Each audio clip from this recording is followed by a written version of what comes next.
मैंने कहा था ना, तुम एक दिन पछताओगे जरूर। कुछ दिन बीते, महीने बीते और साल भी बीतने लगे। मैं अभी तक स्ट्रगल कर रहा था कि कैसे अब मैं मूव ऑन करूं।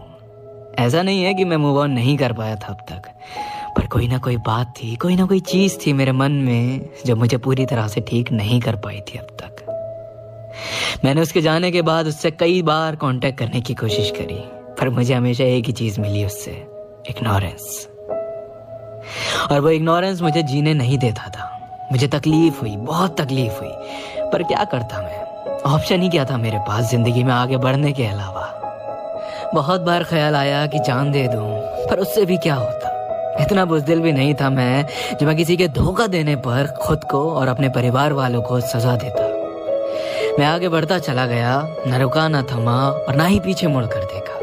यादों के सहारे ही सही, पर मेरी जिंदगी रुकी नहीं उसके लिए, ना मैंने फिर इंतजार किया उसका। एक दिन मैं यूं ही बैठा था, किसी से बात कर रहा था फोन पर, तभी पीछे से एक कॉल आने लगी मेरे पास। नंबर अननोन था तो मुझे पता नहीं चला कि कौन है। मैंने कॉल पिक करी तो सामने से आवाज जो आई वो काफी जानी पहचानी थी। मुझे समझ में नहीं आया मैं क्या बोलूं, पर मैंने बात की तो देखा कि बड़ा ही नॉर्मल साउंड कर रही थी वो, जैसे रोज बात करती है मुझसे। मुझे देख के बहुत उलझन हुई। उसने पहले मुझसे मेरे हालचाल लिए, फिर मुझसे ये भी पूछा मैं क्या कर रहा हूँ, किसके साथ हूँ आजकल, और फिर बात करते करते उसने जो रोना शुरू किया है वो काफी ज्यादा सरप्राइजिंग था। वो रोते रोते बताने लगी कि उसे कितना पछतावा है अपने किए का। उसे एहसास हुआ कि वो कितना गलत थी।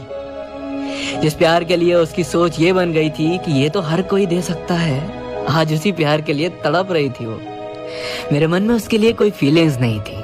मुझे बुरा जरूर लग रहा था उसको इस हालत में देखकर, पर मैं खुद को सौंप नहीं सकता था गलत हाथों में एक और बार। उसने ज्यादा कुछ नहीं मांगा, बस मेरी दोस्ती मांगी, और मैं खामोश रह गया इस बात को सुनकर, क्योंकि मुझे समझ नहीं आ रहा था मैं हाँ बोलूं या ना। मैं जानता हूँ एक इंसान को अपनी गलती का एहसास हो जाए, इससे बड़ी कोई बात नहीं होती दुनिया में, और ऐसे लोगों को माफ कर देना चाहिए। मैंने कुछ देर सोचा और फिर जवाब दिया, सॉरी, अब ये नहीं हो सकता। मैं तुम्हें तुम्हारे किए के लिए माफ कर सकता हूँ, मेरा दिल तोड़ने के लिए माफ कर सकता हूँ, उस दुनिया की हर गलती के लिए माफ कर सकता हूँ जो तुमने की है, पर मुझसे कभी मौके की उम्मीद मत करना, क्योंकि वो मैं तुम्हें नहीं दे सकता। मैं तुम्हें एक और मौका नहीं दे सकता कि तुम मेरा दिल फिर तोड़ो। एक और बार तुम पर भरोसा भी नहीं कर सकता मैं। मुझ पे जो बीती थी वो सिर्फ मैं ही जानता हूँ और मेरा खुदा जानता है।